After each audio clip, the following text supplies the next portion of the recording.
Hey, this is Russ. I wanted to show you a method for how to splice a hoop if you need to, for whatever reason, if you needed to make it longer or you needed to ship something in multiple pieces. So this is a 40 millimeter tube. It's exterior diameter of 1 9/16. It's 14 gauge, 2 millimeter wall thickness.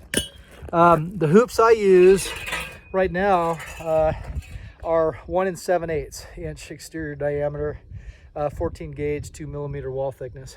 And in this case, what I have is a sleeve, one of those 40 millimeters put into the larger hoop. And I cut the hoop at a slight angle, so I knew the orientation. It's gonna be very easy when it comes to putting it together. So you can see how nicely it goes on. Really creates a good seam. And it's very solid. I mean, you could stand on this. It's not gonna buckle or bend or anything. It fits nicely in with 4 screws. This is a curved hoop, so you can see there's a curve on it associated with the hoop that you're going to be putting together. And it seems to work fine. 4 screws on either side of an 8-inch sleeve. Fits perfectly. I don't have to bend that sleeve. Fits right in. And what you can do is take a 19-foot hoop and bring it down to 78 inches or whatever and package it for shipping.